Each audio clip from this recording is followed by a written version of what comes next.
자, 오늘은 부모 교육 전문가 김은미님의 경험을 바탕으로 우리 양육 방식에 대해 한번 깊이 생각해보는 시간을 가져볼까 합니다. 혹시 여러분도 아이에게 이게 정답이야 하면서 잘 닦인 지도 한 장을 쥐어주고 계시진 않나요?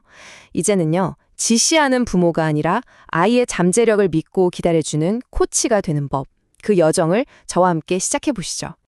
모든 이야기의 시작은 아주 사소하고 장난스러운 질문 하나였습니다. 우리 집은 어떤 집 같아?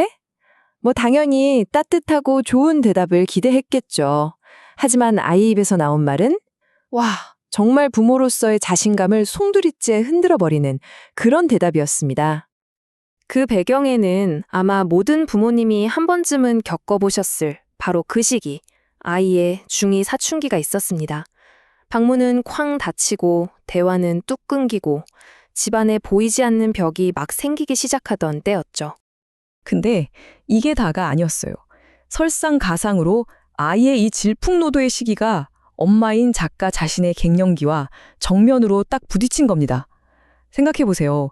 두 개의 거대한 태풍이 한 집안에서 만났으니 그야말로 집은 거대한 감정의 소용돌이에 휩싸일 수밖에 없었겠죠. 그래서 하루하루가 매일이 전쟁 같았다고 합니다. 10대에 요동치는 호르몬과 갱년기의 불안정한 호르몬이 계속해서 부딪히고 별거 아닌 말 한마디가 서로의 마음에 칼날처럼 날아가 박히는 그런 무기가 되어버린 거죠. 자, 그래서 첫 번째 이야기는요. 부모로서 나는 완전히 실패했어 라고 느끼는 그 솔직하고 정말 가슴 아픈 고백에서부터 시작됩니다. 결국 매일같이 반복되는 싸움에 완전히 지쳐버린 어느 날 작가는 아이에게 백기를 들고 맙니다. 엄마가 미안해. 아무리 생각해도 엄마는 아직 0점인 것 같아 하고요. 이건 거의 모든 걸 다 내려놓는 완전한 패배 선언이나 마찬가지였죠. 그런데 바로 그때 정말 상상도 못했던 아이의 한마디가 돌아온 거예요. 아니 엄마, 그래도 80점은 돼. 그리고 엄마는 늘 노력하잖아. 바로 이 말이었습니다. 이 한마디가요, 작가의 모든 양육 철학을 통째로 바꿔놓는 정말 결정적인 순간이 된 거죠. 가족이란 게 서로에게 가장 혹독한 비평가이면서도 또 가장 따뜻한 스승이 될 수 있구나. 이걸 깨닫게 된 겁니다. 자, 그래서 이제부터 새로운 접근법의 핵심적인 비유를 하나 소개해 드릴게요. 이건 예측 불가능한 세상을 살아갈 우리 아이들을 어떻게 준비시켜야 하는지에 대한 이야기입니다. 우리가 성공했던 방식, 그러니까 이 길이 맞아 하면서 잘 닦인 지도를 아이 손에 쥐어주는 방식은요, 이제 더 이상 통하지 않습니다. 왜냐하면 어제의 정답이 오늘은 오답이 되고 내일은 아예 그 길이 사라져 버릴 수도 있는 그런 세상에 우리가 살고 있잖아요. 여기 보세요. 지도는 그냥 정해진 길을 따라가라고만 하죠. 하지만 나침반은 어떨까요? 아이가 어떤 낯선 길에 들어서더라도 스스로 방향을 찾을 수 있게 내면의 힘을 길러줍니다. 핵심은 바로 이거예요. 부모에게 의존하는 아이가 아니라 스스로 설 수 있는 자립심을 키워주는 것. 그렇다면 이제 우리 부모의 역할은 뭐가 되어야 할까요? 이 질문을 시작으로 이제는 좀 더 실질적인 정체성의 변화에 대해 이야기 나눠보겠습니다. 우리가 맡아야 할 새로운 역할은요, 바로 부모 코치입니다. 이거 해, 저거 해, 명령하는 관리자가 아니라 아이의 잠재력을 믿고 키워주는 코치로 변화해야 한다는 거죠. 그럼 부모 코치가 정확히 뭘까요? 한마디로 이거예요. 아이 안에 이미 답이 있다고 굳게 믿어주는 겁니다. 그래서 명령하는 대신 질문을 던져서 그 답을 아이가 스스로 찾아내도록 돕는 인생의 파트너가 되어주는 거죠. 부모 코치가 되려면요, 딱 3가지의 단단한 믿음이 필요합니다. 첫째, 우리 뇌가 평생에 걸쳐 변하고 발전하는 것처럼 우리 아이도 무한한 잠재력을 가졌다는 믿음. 둘째, 문제의 정답은 내가 아니라 아이 안에 있다는 믿음.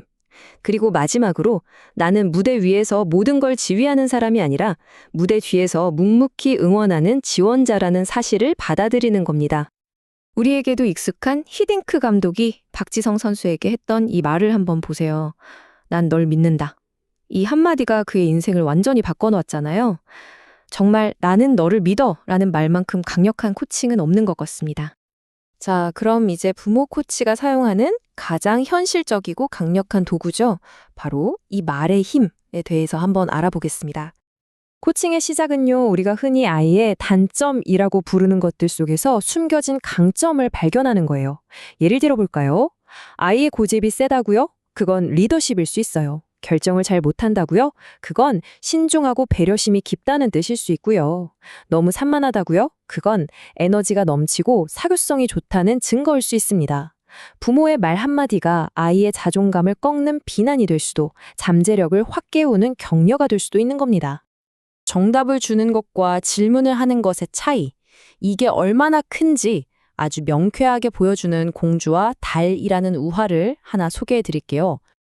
이야기의 핵심은 간단합니다. 달을 갖고 싶어하는 공주에게 왕의 현자들은 그건 불가능해라는 답을 주려다 실패했죠. 하지만 광대는 달랐어요. 그냥 이렇게 물었습니다. 공주님이 원하는 달은 어떤 모양이고 또 얼마나 큰가요? 결국 해결책은 처음부터 공주 안에 있었던 거예요.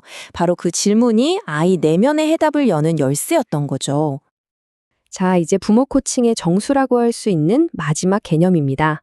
바로 이 타이밍의 기술에 대한 이야기입니다. 줄탁동시라는 사자성어 들어보셨나요? 병아리가 알을 깨고 세상 밖으로 나오려고 안에서 껍질을 톡톡 쪼는 걸 줄이라고 하고요. 그때 어미닭이 밖에서 껍질을 쪼아서 도와주는 걸 탁이라고 합니다. 이 줄과 탁이 정확히 동시에 일어날 때 비로소 새로운 생명이 탄생하는 거죠. 이 비유야말로 양육에 있어서 섬세한 타이밍이 얼마나 중요한지를 완벽하게 보여주는 것 같아요. 만약에 부모의 도움이 너무 이르면 어떻게 될까요?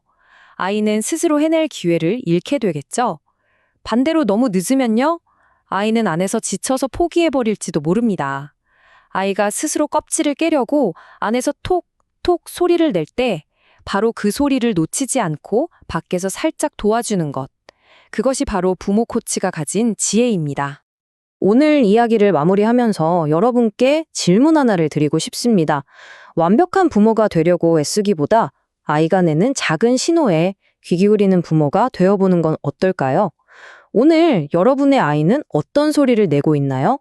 그 작은 소리 속에 아이의 세상이 무럭무럭 자라고 있을지도 모릅니다.